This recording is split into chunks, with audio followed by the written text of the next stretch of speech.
Selamat siang pemirsa, saya Irwan Saragi kembali hadir menemani Anda dalam Sumut hari ini siang. Siang ini kami telah merangkum sejumlah informasi terkini di antaranya. Kades Bulungihit, Labuhan Batu Utara korupsi dana desa 900 juta rupiah. Seorang pedagang positif COVID-19, pasar Melati Medan diimbau tutup. Gubernur Sumatera Utara tinjau penanganan COVID-19 di Pulau Nias. Selain cuplikan berita tadi, kami juga akan menghadirkan beragam informasi lainnya. Pemirsa, kita jelang Sumut hari ini siang selengkapnya.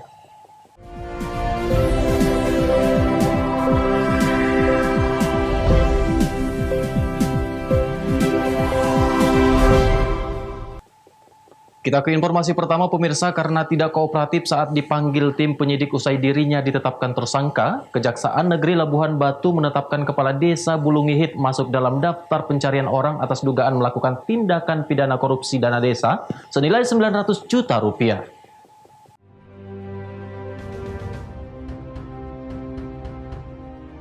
Sarpin Kepala Desa Bulungihit Kecamatan Marbau Labuhan Batu Utara yang juga masih berstatus sebagai ASN di Pemkab Labuhan Batu Utara, menjadi buronan pihak Kejari Labuhan Batu, Sumatera Utara.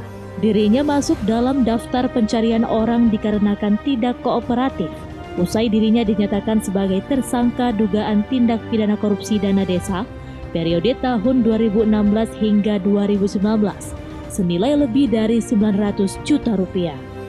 Kepala Kejaksaan Negeri Labuhan Batu Kumaidi menyebutkan, usai melakukan pemanggilan beberapa kali terhadap tersangka selaku pejabat Kepala Desa Bulungihit namun tidak diindahkan, pihaknya mengeluarkan daftar pencarian orang dan telah berkoordinasi dengan sejumlah aparat terkait untuk melakukan penangkapan terhadap tersangka dugaan korupsi dana desa yang merugikan negara senilai 900 juta rupiah.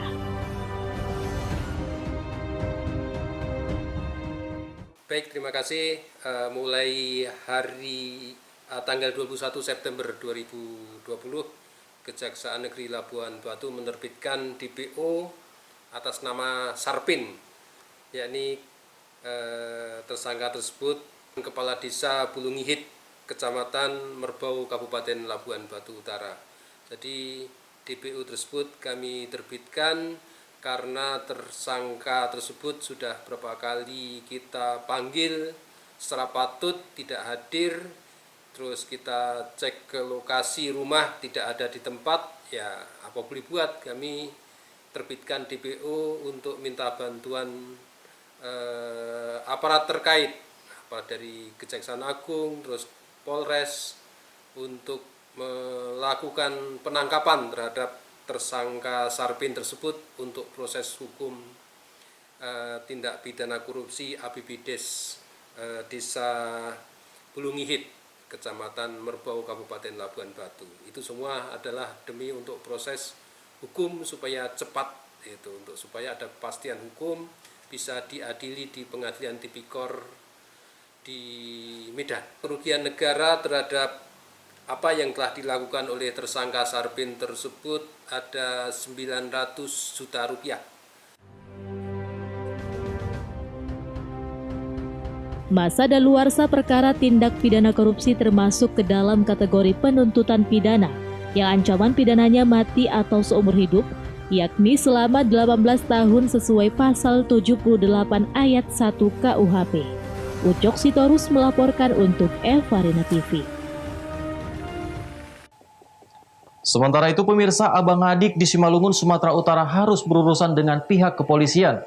Keduanya ditangkap Polres Simalungun karena mencabuli bocah perempuan berusia 6 tahun yang merupakan tetangga mereka sendiri.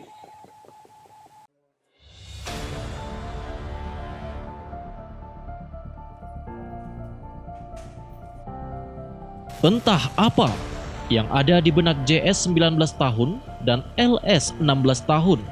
Abang beradik warga Raya Tongah, Kecamatan Raya, Kabupaten Simalungun, Sumatera Utara ini. Meski masih berstatus sebagai pelajar, kedua bersaudara ini tega melakukan perbuatan cabul terhadap MRS, bocah perempuan berusia 6 tahun yang juga tetangga mereka sendiri. Kasus ini berawal dari laporan orang tua korban karena curiga melihat anaknya mengalami sakit di bagian kemaluannya.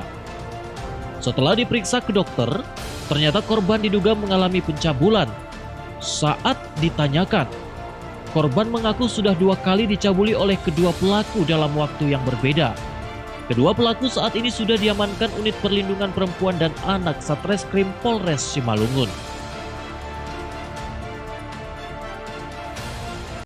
Beberapa waktu lalu, Polres Simalungun menerima aduan dari orang tua korban atas nama MRS, dan pada saat itu awal pelaporannya tanggal 25 Agustus. Jadi awalnya orang tua melaporkan bahwa korban ini ada sakit di kemaluannya, kemudian dilakukan pengobatan di salah satu dokter kelamin, dan dari hasil pendalaman ataupun pemeriksaan dari dokter tersebut ada dugaan masuknya benang tumpul. Kemudian dari informasi ini orang tua mendalami keterangan dari korban atau anaknya, dan ternyata pada bulan Juli terjadi pencabulan yang dilakukan oleh inisial JS dan kebetulan keduanya adalah kakak beradik, dan korban dalam hal ini usia 6 tahun, dan saat ini para pelaku sudah kita tangkap. Kedua pelaku terancam pidana sesuai pasal 81 dan 82 Undang-Undang Perlindungan Anak dengan ancaman hukuman 15 tahun penjara. Kasus ini mengingatkan kepada orang tua untuk selalu mengawasi anaknya saat bermain di luar rumah selama masa libur akibat pandemi COVID-19 yang membuat angka kejahatan semakin meningkat, khususnya yang dialami anak-anak. Dosi Simarmata melaporkan untuk Evarina TV. Pemirsa, sebanyak 5 tahanan Polsek Pulau Raja Polres Asahan kabur dengan menjebol trali besi ventilasi ruangan tahanan. 2 dari 5 berhasil ditangkap dan dilumpuhkan petugas dengan timah panas.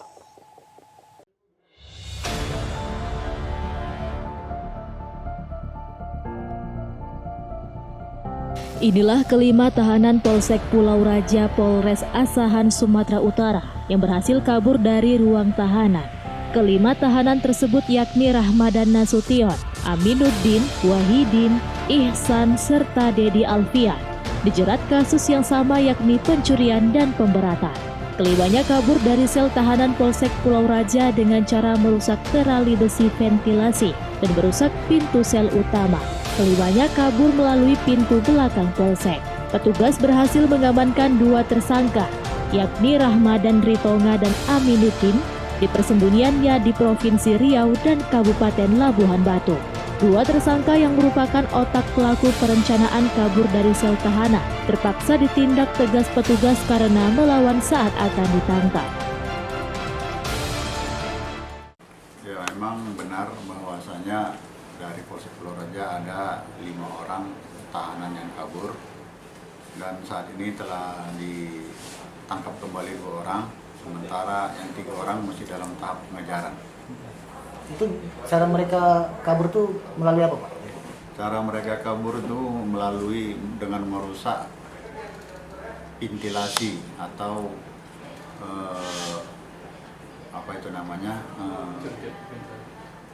jerjak bagian atas. Setelah itu, setelah merusak, mereka keluar ke ruang tamu tahanan. Dari situ mereka merusak kunci sel tahanan. Hingga kini polisi masih memburu 3 tahanan yang belum ditemukan, serta masih mendalami dan memeriksa petugas yang berjaga saat kejadian. Taufik melaporkan untuk Evarina TV. Seorang pedagang positif COVID-19, Pasar Melati Medan diimbau tutup. Beritanya akan hadir sesaat lagi.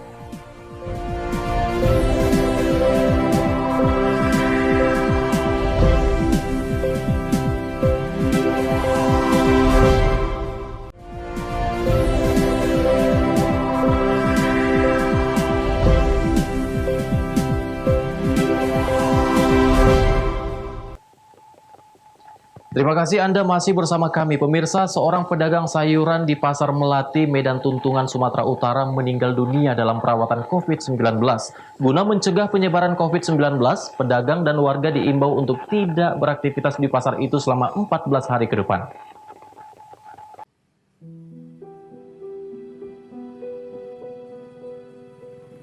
Para pedagang lapak berjualan di Los Pinem, kawasan Pasar Melati, Medan Tuntungan, Kota Medan, Sumatera Utara, dengan kesadaran sendiri menutup lapak dagangannya. Mereka mematuhi imbauan pemerintah Kecamatan Medan Tuntungan agar tidak berdagang atau beraktivitas di pasar, menyusul seorang pedagang sayur mayur yang terkonfirmasi positif COVID-19 meninggal dunia. Data Kecamatan Medan Tuntungan, dari 60 pedagang yang terdekat lapak berjualannya dengan almarhum, sudah 90% tidak berjualan. Sisanya hanya buka setengah hari. Guna mencegah penyebaran COVID-19, pemerintah Kecamatan Medan Tuntungan melakukan penyemprotan disinfektan.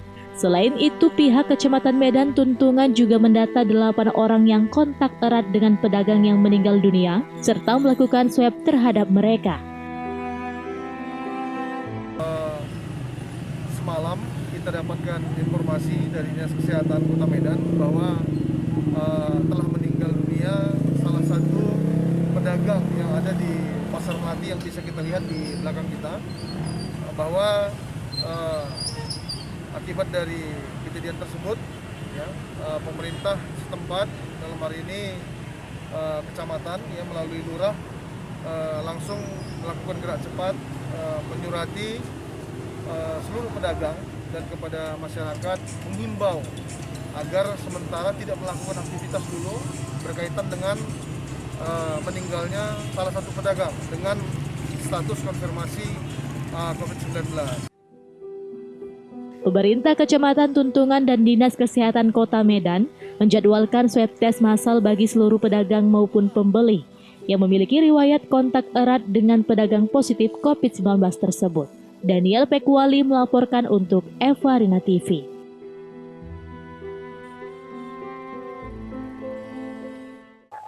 Kita ke informasi lainnya, pemirsa. Dalam meningkatkan pengelolaan sumber daya air dan memenuhi kebutuhan air bersih kepada warga Tanjung Balai, Sumatera Utara, Wali Kota Tanjung Balai melantik Yudi Gobel sebagai Direktur PDAM Tirta Kualo masa bakti tahun 2020 hingga 2024.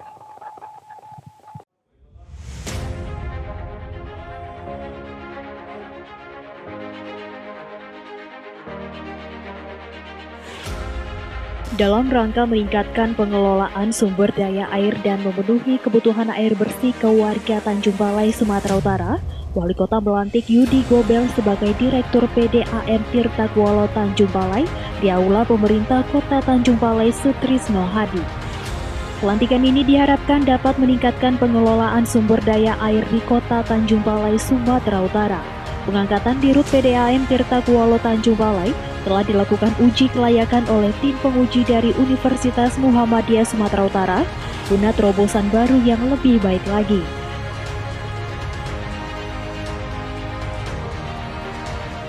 Harapan saya sebagai Wali Kota Tanjung Balai tentunya banyak, tapi paling tidak memberikan pelayanan yang terbaik bagi masyarakat mengenai air bersih.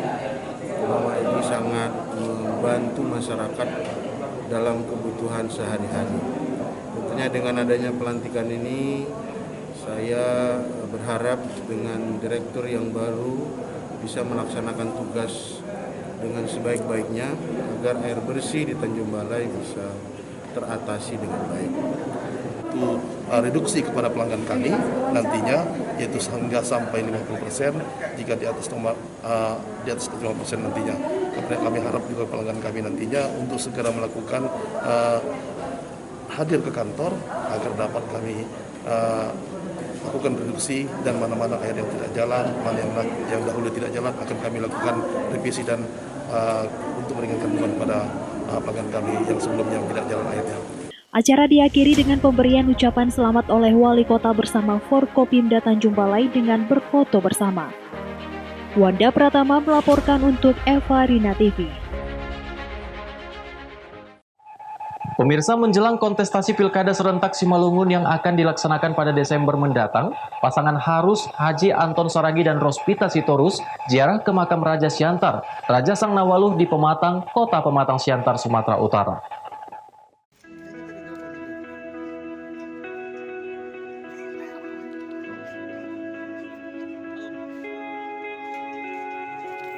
Raja Sang Nawaluh Damanik merupakan salah satu Raja Marpitu atau 7 Raja di Kabupaten Simalungun sebagai raja yang mempertahankan tanah Habonaran Dobona dari tangan penjajahan pada masa lalu. Sesuai dengan catatan sejarah, Sang Nawaluh salah satu putra terbaik Simalungun dengan gigih berjuang menentang kolonial bangsa Belanda, baik secara fisik terutama secara politis dengan menolak secara tegas menandatangani tanda takluk. Karena kegigihan dan ketegasannya itu, Belanda pada masa itu menangkap Sang Nawaluh Damanik tahun 1904 lalu dan diasingkan untuk seumur hidup ke Pulau Bengkalis pada 1914 hingga meninggal dunia di Bengkalis pada 1914. Dari sejarah singkat Raja Sang Nawaluh Damanik yang juga terkenal sebagai pelopor penganut dan pelindung agama Islam serta sebagai perintis pembangunan Siantar Simalungun, masyarakat Kabupaten Simalungun menghormati jasa para leluhurnya. Karena itu, Senin malam kemarin, bakal pasangan Bupati dan Wakil Bupati Simalungun Anton Saragi dan Rospita Sitorus melakukan ziarah ke makam Raja Sang Nawaluh Damanik di Pematang Siantar.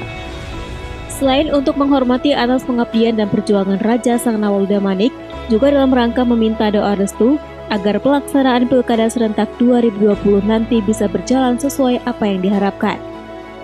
Usai ziarah di makam Raja Sang Nawaluh Damanik, pasangan Anton Saragi dan Rospita Sitorus juga menyempatkan diri membasuh di mata air tempat mandinya Raja Sang Nawaluh, didampingi Rudi Damanik sebagai juru kunci.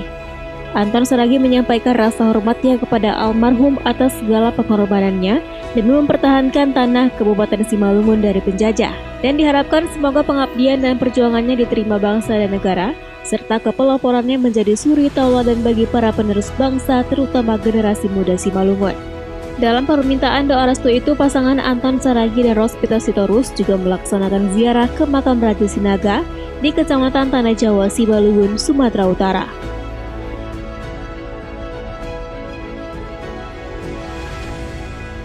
Eko Hendriawan melaporkan untuk Evarina TV.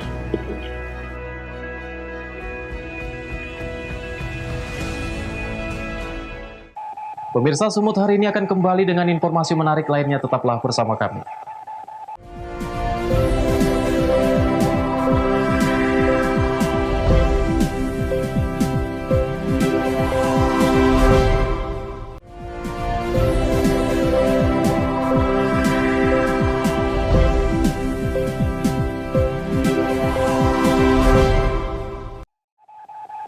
Terima kasih Anda masih bersama kami. Pemirsa, Gubernur Sumatera Utara Edi Rahmayadi meninjau kesiapan fasilitas kesehatan rumah sakit rujukan penanganan pasien COVID-19 di Pulau Nias.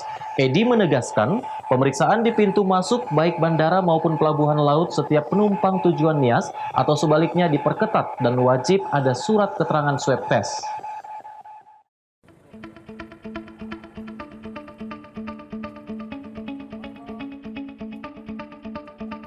Gubernur Sumatera Utara berkunjung ke Pulau Nias untuk memastikan berbagai fasilitas kesehatan di Rumah Sakit Umum Daerah Gunung Sitoli sebagai rumah sakit rujukan COVID-19 di Pulau Nias.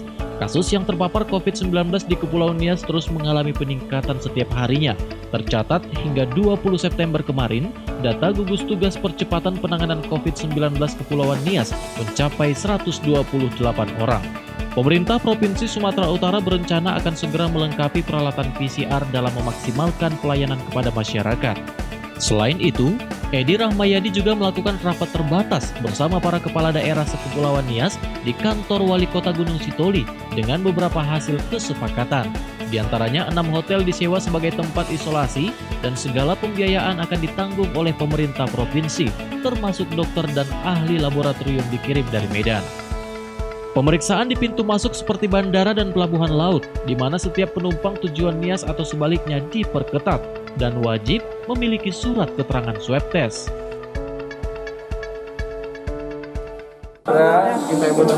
Kita akan segera melakukan laboratorium untuk PCR. Inilah yang sudah kita putuskan PCR di sana.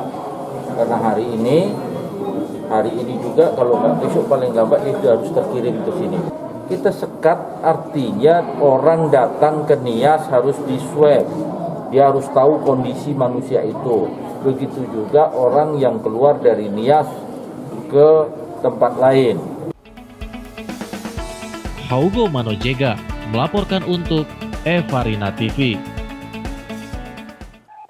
Pemirsa, sebuah wahana wisata baru kebun bunga anggrek di Kecamatan Kencong, Kabupaten Jember, Jawa Timur, kini menjadi pilihan sebagian orang untuk menikmati suasana asri di tengah kebun.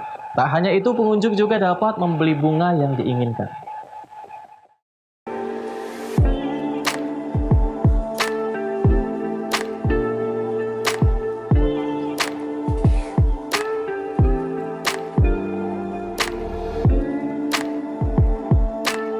Kebun bunga anggrek di Kecamatan Kencong, Jember kini menjadi salah satu tujuan wisata alternatif bagi masyarakat, khususnya pecinta bunga hias. Berbagai jenis tanaman bunga seperti anggrek cattleya, anggrek macan, anggrek dendrobium, anggrek bulan, dan tanaman bunga hias lainnya tersedia di kebun yang berada di komplek pusat perbelanjaan Dira Shopping Center. Layaknya berbelanja di pasar swalayan, pengunjung dengan bebas memilih tanaman bunga yang diinginkan. Tentunya dengan harga cukup terjangkau. Khusus tanaman bunga anggrek, harga yang ditawarkan mulai dari Rp60.000 hingga Rp100.000. Kebun anggrek di komplek pusat perbelanjaan yang ada di Kecamatan Kencong ini merupakan wahana wisata baru yang ada di Jember. Selain dapat berbelanja bunga, pengunjung juga dapat menikmati suasana asri di tengah kebun. Dengan pandemi yang sekarang ini terjadi, jadi orang itu kebutuhannya mungkin lebih suka berkebun di rumah, jadi kita sediakan tanaman-tanaman ini untuk mereka di rumah. Macam-macam banget bunganya, terus harganya juga murah-murah dibandingkan dengan di luaran sana. Biasanya kan di luaran lebih mahal, di sini lebih murah-murah, terus jenisnya juga banyak.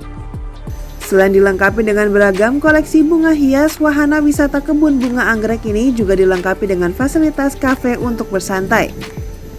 Dan jika Anda penasaran ingin bersantai atau berbelanja bunga hias untuk koleksi di rumah, tidak ada salahnya Anda berkunjung ke kebun bunga anggrek ini. Dari Jember, Jawa Timur, Hamka Agung, Kantor Berita Antara mewartakan.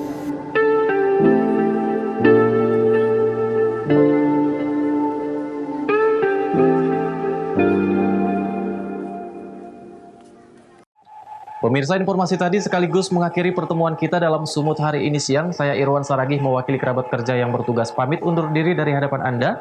Terima kasih atas kebersamaannya dan sampai jumpa.